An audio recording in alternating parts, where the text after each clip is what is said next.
Assalamualaikum warahmatullahi wabarakatuh. Perkenalkan, saya Fani Mela Ristiani, mahasiswa Universitas Negeri Yogyakarta dari program studi Pendidikan Sosiologi kelas A, angkatan 2021 dengan NIM 214132410006. Nah, dalam video ini saya akan sharing-sharing cerita-cerita tentang kelahiran saya di Kota Magelang. Cerita tentang apa aja sih? Yang pertama, gimana sih sejarah kelahiran Kota Magelang? Apa bisa disebut dengan nama Magelang? Yang kedua, kira-kira bagaimana sih karakteristik masyarakat Kota Magelang? Yang ketiga, bagaimana struktur sosial masyarakat Kota Magelang? Yang keempat, potensi apa aja sih yang ada di Kota Magelang? Oke, sambil kita bercerita-cerita, saya juga akan mengajak kalian nih untuk berkeliling-keliling Kota Magelang untuk mengetahui bagaimana situasi dan kondisi di Kota Magelang, serta ada apa aja sih di Kota Magelang itu. Selamat menonton!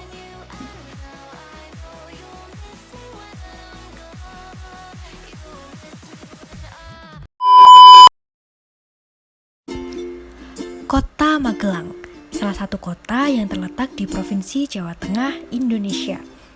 Kota Magelang termasuk kota yang kecil loh dibandingkan dengan kota lain di wilayah Provinsi Jawa Tengah.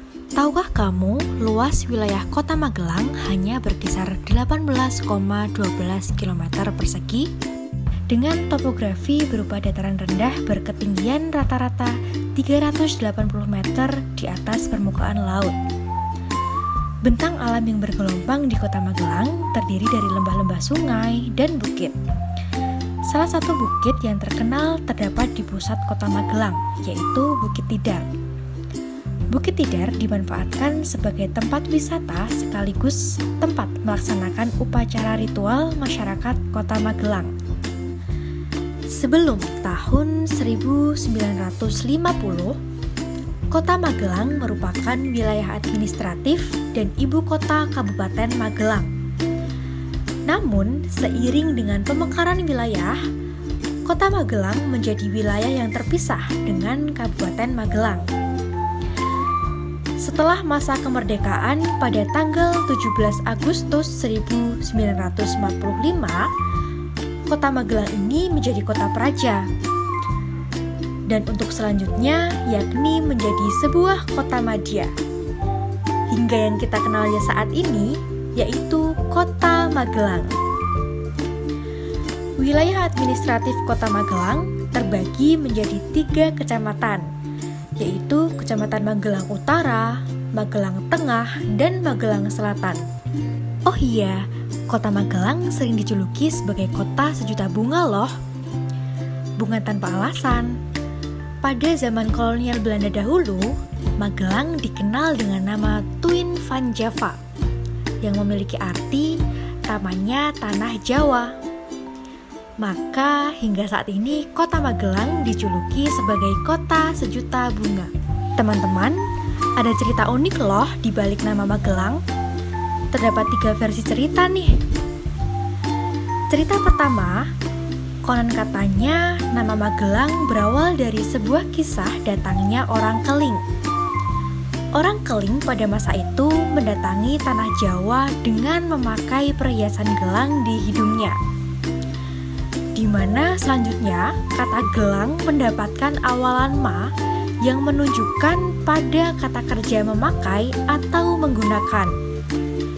Sehingga kemudian menjadi memakai gelang dan berlanjut menjadi kata Magelang. Cerita kedua, nama Magelang konon berawal dari kisah pengepungan jin sepanjang oleh Kerajaan Mataram. Pengepungan yang dilakukan disebut-sebut sebagai gelang yang melingkar dan menggunakan strategi atepung tumeglang, yang kemudian menjadi cikal bakal nama Magelang. Cerita yang ketiga, nama Magelang berasal pada prasasti Mantiasih dan prasasti Poh, di mana disebutkan terdapat 2 desa bernama Desa Mantiasih dan Desa Gelanglang. Dari nama desa tersebut, berkelanjutan membentuk nama Magelang.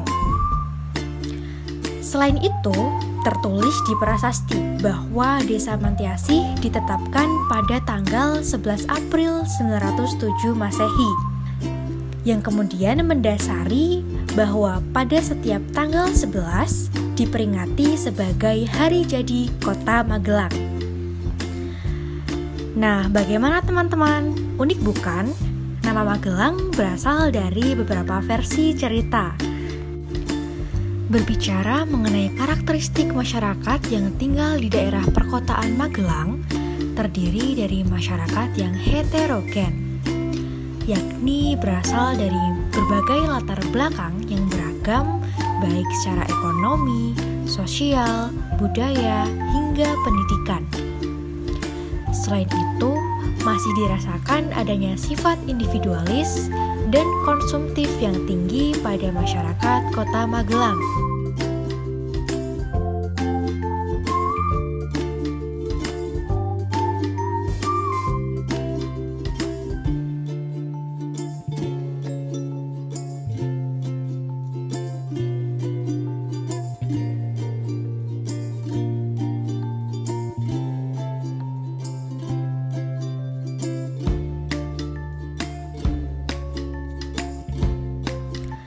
Apabila berbicara mengenai struktur sosialnya, terdapat adanya diferensi sosial dan stratifikasi sosial pada masyarakat Kota Magelang.